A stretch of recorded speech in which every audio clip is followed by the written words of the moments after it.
हमारे जिले के अध्यक्ष भाई सिकरवार जी, जोरदार अभिनंदन करें अपने सिकरवार जी का।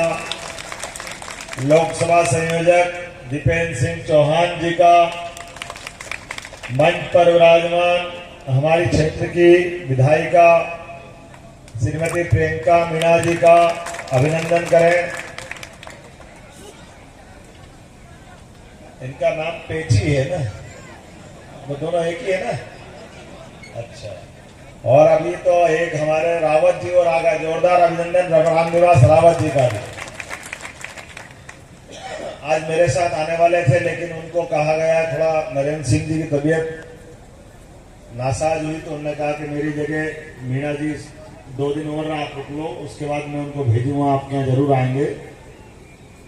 यहाँ मंच पर विराजमान सम्मानित मंच गोपाल जी, प्रदीप जी, श्यामलाल जी, कौशलेंद्र जी, रुद्रदेव सिंह जी, वीरेंद्र सिंह जी, कृष्ण मुरारी जी, जगदीश मीणा जी, राहुल दीक्षित जी, श्रीमती ओमवती लोगरिया, संगीता जी, पुरुषोत्तम जी, गोपाल जी, सारे वरिष्ठों को एक बार हाथ जोड़ करके आपके माध्यम से, आपकी तालियों के माध्यम से पूरे मंच को नमस्कार कर लो, आनंद में डूबे।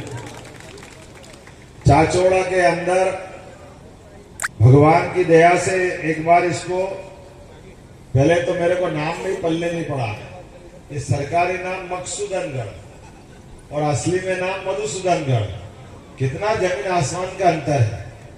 मैं आपसे आश्वस्त या आपको मैं आश्वासन देना चाहूंगा, आप विधायक जी यहाँ बैठी हैं, हमारे वरिष्ठ नेता बैठे हैं, आप प्रस्ताव पारित करवा के भिजवा, हम इसको मधुसूदनगढ़ कर देंगे भगवान कृष्ण के नाम। ये इसलिए हो पाएगा कि भाजपा जीतेगी। अगर आप, मैं अभी रास्ते में आकर के बहन जी से सुन रहा था, बाकी लोग कह रहे थे कि भाई साहब जो कांग्रेस वाले लड़ रहे हैं उनने अपने चुनाव प्रचार के लिए 200 मौलवी बुलवाए, 200 मौलवी। अब ये मौलवी आकर के चुनाव में वोट मांगेंगे तो यहाँ पंडितों ने क्या करेंगे, मेरे पल्ले नहीं पड़ रहे हैं। ये अपने देश में चुनाव हो रहा है कि पाकिस्तान में हो रहा है, ये भी निश्चित करना मुश्किल पड़ेगा, क्योंकि भाई साहब सामने वाले के मानते ही नहीं है।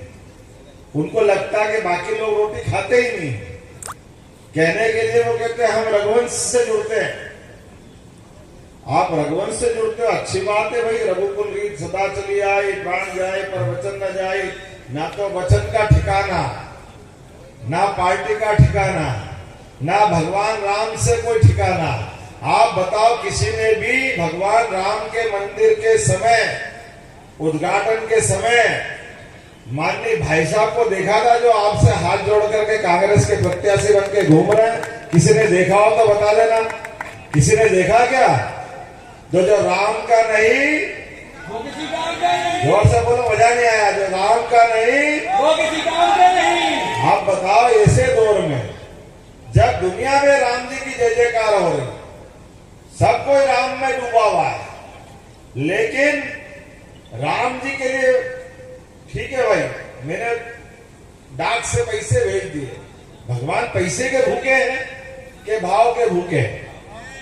बताना जरा मेरे को, समझाना। पैसे के भूखे है क्या? नहीं, मंदिर बनाने के लिए मैंने पैसे भेज दिए। वाह भैया वाह। भगवान के मुंह पर एक तरह से ये अपमान की लाज आने वाली बात आ जाएगी। भगवान को कोई पैसे की कमी है क्या? जिसने सृष्टि की रचना करी, ये तो हमारा मन का भाव है कि भगवान के प्रति मान सम्मान हो, आदर हो, स्नेह हो। और ये राममय संसार है, इस संसार में तो दूसरी कोई कल्पना ही नहीं कर सकते। और आपके यहाँ तो भाग्य से ये मकसूदनगढ़ को कहूं कि मंदिरों का गढ़, तो कोई आश्चर्य नहीं होगा। क्या क्या मंदिर है, राम जानकी मंदिर, मामा देव मंदिर, हनुमान मंदिर, बाके बिहारी का मंदिर, बगीचा मंदिर, टेकरी मंदिर, खुशनैया मंदिर, गोपाल मंदिर, जगदीश मंदिर, सारे मंदिर तो यही है।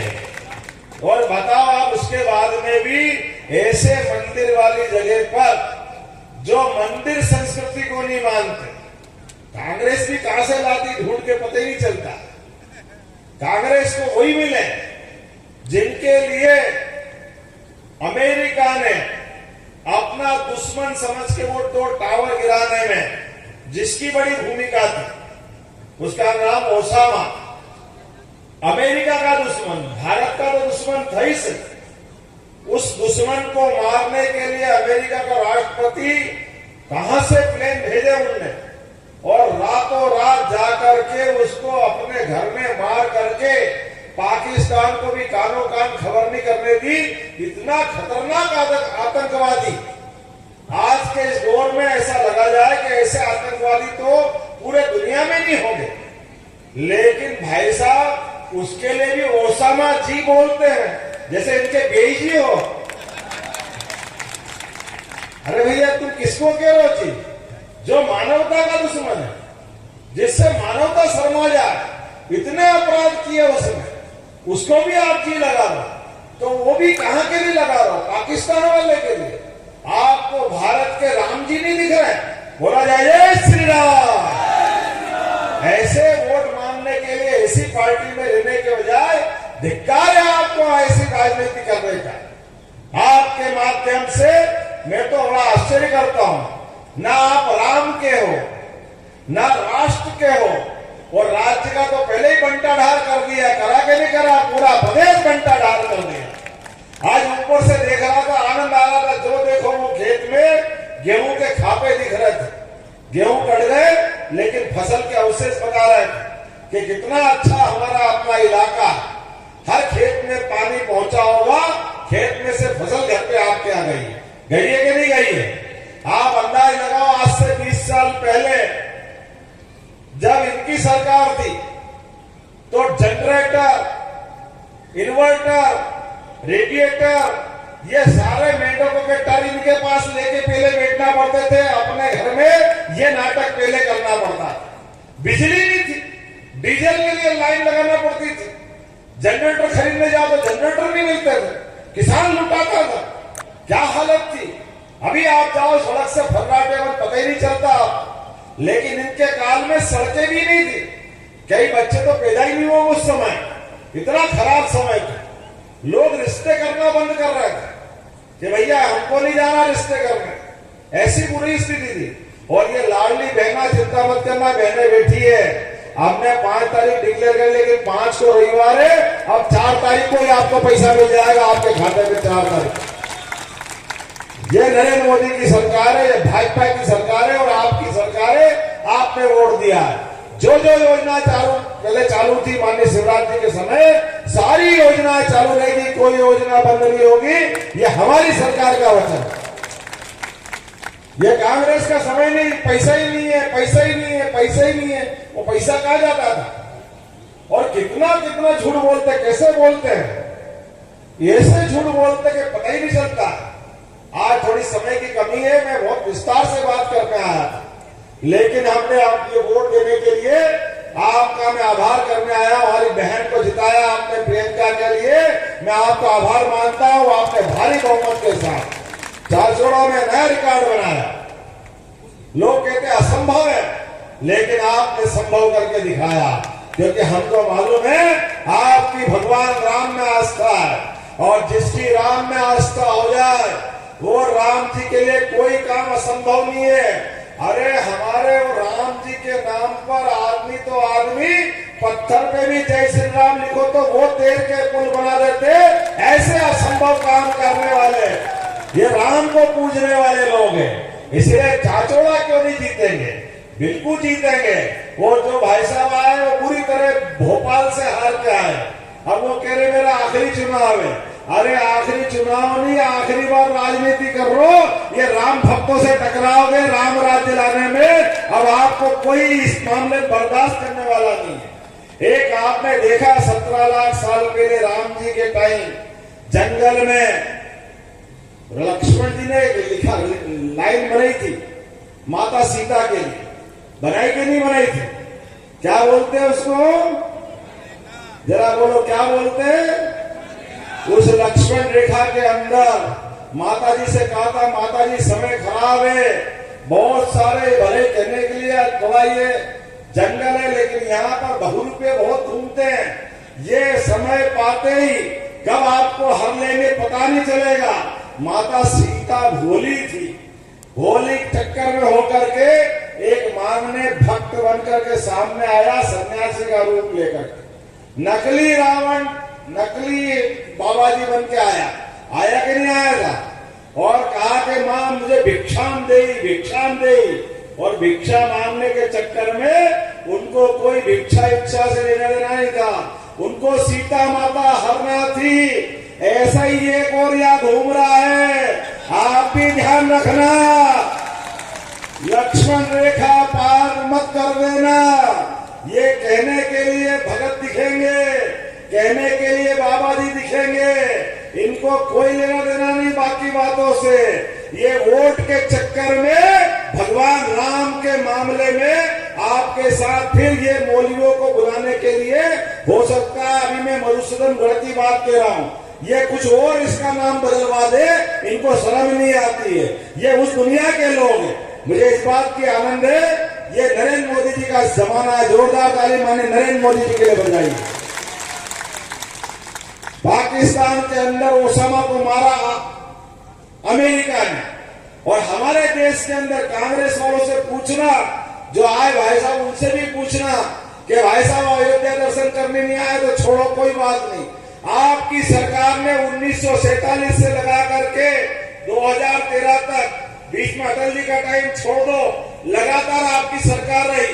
पूरे देश में बम फूटते थे, आतंकवादी घटनाएं होती थी, और आप कहते थे हम क्या करें, ये पाकिस्तान का हाथ है। पाकिस्तान है कि मानता नहीं, हम हमारी सरकार में हम पाकिस्तान को समझा देंगे। अभी भी इन्होंने घोषणा पत्र में लिखा कि हम पाकिस्तान से बात करके पाकिस्तान से संबंध अच्छे बनाएंगे। अरे लातों के भूत बातों से नहीं मानते, मानते हैं कि बातों से। पाकिस्तान से बात करने से कोई फायदा नहीं। नरेंद्र मोदी जी की सरकार में पाकिस्तान भूल गया। बालाकोट में हमारे 40 सैनिकों पे हमला करके उनकी जान ले ली। इधर जान क्या ली, पाकिस्तान को जो धूल चटाई उसके घर में जाके मारने का काम किसी ने किया है तो नरेंद्र मोदी की सरकार ने किया है और हमारी सेना ने किया। और ये बेशरम वो उसमें शामिल थे जो कहते कहां मारा है, कहां लाश मिली, मारा ही नहीं है, झूठ बोल रहे हैं। अरे जाके उनके साथ रात गुजार देते, मालूम पड़ जाता तुमको यहाँ जिंदा होकर चुनाव लड़ने नहीं आते। वो पड़ी लाशें गिन रहे थे, मालूम पड़ जाता। शर्म नहीं आती सेना के ऊपर प्रश्न उठाते हुए। कितने मोटी चमड़ी, कैसे बेशरम हो गए।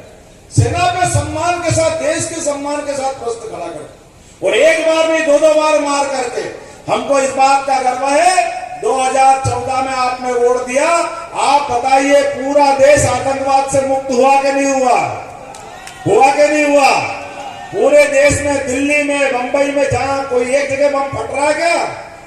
अरे यहाँ तो बम तो छोड़ो, अपने देश में कोई फटाका फट जाए, फूट जाए तो गलती से फूटा फटाके पाकिस्तान पहले कहता हमने नहीं फोड़ा, हमने नहीं फोड़ा। उनको लगा वो दादा मारने नहीं आ जाए नरेंद्र मोदी जी के लोग। ये जो धौस धमक बनाई, ये 2014 में देश का सम्मान बढ़ाया। दूसरा वोट आपने फिर दिया 19 में, तो आप ध्यान रखना, भगवान राम के भाई लक्ष्मण की शक्तिवान के कारण से बेहोशी की मुद्रा आ गई थी, जान पे आ गई थी। राम जी के परम भक्त कौन है? कितने जान बची थी? बोला बजरंग बली की। हमको मालूम है कि नहीं? बजरंग बली जाके संजीवनी पहाड़ लेकर के आए और लक्ष्मण जी की जान बचाई। यहाँ जितने बैठे हैं एक भी ध्यान रख लेना, कोविड के खराब समय के अंदर आपको टीके लगे कि नहीं लगे? जिनको टीके लगे हाथ खड़े करके बताओ। आप में से सबकी जान, आप भी लखनलाल की तरह, भगवान राम के भाई की तरह आपकी सबकी जान बचेगी नहीं हनुमान भक्त नरेंद्र मोदी ने। जोरदार ताली बजाओ कोविड के काल के कारण से। क्या हिंदू, क्या मुसलमान, कोई धर्म नहीं, कोई जाति नहीं, सब लोगों के लिए पूरे देश में जब भाई से भाई डर रहा था, जलाने के लिए लकड़ियां कम पड़ रही थी, अब लाश उठाने वाले नहीं मिल रहे थे, ऐसे कठिन काल में जान बचाने के लिए कोई आया तो उनका नाम नरेंद्र मोदी, जिसने पूरे देश की जान बचाई। आप अपना हाथ का दाया हाथ जहाँ टीके लगे, उठाकर कान से सुन लेना, अंदर से नरेंद्र मोदी जिंदाबाद, नरेंद्र मोदी जिंदाबाद की आवाज आती अपने आप दिखेगी। ये टीके उनके लगे, ये जान उनके कारण बची है। तो हम सब मिलकर के ऐसे ऐसे देशभक्त प्रधानमंत्री के लिए और उससे आगे बढ़ करके ये ऐसे ट्रेन का मुंह में 70 साल से बैठे थे अपने भगवान राम, उनको टेंट से निकाल करके 5 साल में दूसरी बार के वोट से भगवान राम का कोर्ट का मामला भी निपटा, भगवान राम का भूमि पूजन मंदिर का हुआ और धूमधाम से भगवान अपने धाम में मुस्कुरा रहा है। मुस्कुरा रहा है कि नहीं मुस्कुरा रहा है? बोला जय सिया राम। तो जब भगवान राम मुस्कुरा रहे हैं, महाकाल महाराज का उज्जैन में आनंद आ गया। बोला महाकाल महाराज की। बनारस में आनंद आ गया बाबा विश्वनाथ के। तो आपके पास से दूर नहीं है मथुरा, वो गोपाल कृष्ण वहां क्यों और शंका में बैठे हुए हैं। ये कृष्ण भगवान गाय पालने वाले सब गोपाल, जिनके घर गाय वो सब गोपाल, और जो कृष्ण को माने वो सब गोपाल कृष्ण। और आप तो हो ही मधुसूदन वाले, तो आप अपने मधुसूदन को मुस्कुराते नहीं देखना चाहते हो क्या? आप बताओ, अगले चुनाव में 5 साल के लिए अभी आपका दिया वोट अपने भगवान कृष्ण को मुस्कुराने में मदद करेगा कि नहीं करेगा? बोले गोपाल कृष्ण भगवान की। तो आप अपन संकल्प करो, हमारा अगला वोट रोडूमल नागर जी के माध्यम से नरेंद्र मोदी जी के लिए वोट जाएगा। हमारा सांस्कृतिक अनुष्ठान का संकल्प पूरा होगा, मथुरा भी मुस्कुराएगा, देश भी मुस्कुराएगा और दुनिया के अंदर भारत नंबर 1 का देश बनेगा। जोरदार ताली बजाओ, अपने स्थान पर खड़े हो जाओ, संकल्प करो। एक एक व्यक्ति जब तक अपना खुद का वोट नहीं डाल ले, आसपास पास पड़ोस परिवार का नहीं डला ले, तब तक शांति से नहीं बैठेगा। बोलो सब तैयार है? आप सब तैयार है? और आपने यहाँ का कॉलेज खोलना है, सेकेंडरी स्कूल खोलना, जो सरपंचों को राशि देना, जो जो चाहोगे वो सब मिलेगा। लेकिन सबसे पहले देश और प्रदेश को आगे बढ़ाने वाला मिलना चाहिए। नरेंद्र मोदी जी की तीसरी बार सरकार बनना चाहिए। बोलो सब तैयार है? इधर से आवाज आना, तैयार है? तो आप दोनों हाथ की मुट्ठी बांधो, संकल्प कर लो, एक एक वोट जब तक भाजपा के पक्ष पे नहीं डल जाए तब तक हम शांति से नहीं बैठेंगे। बोला जय जय श्री राम।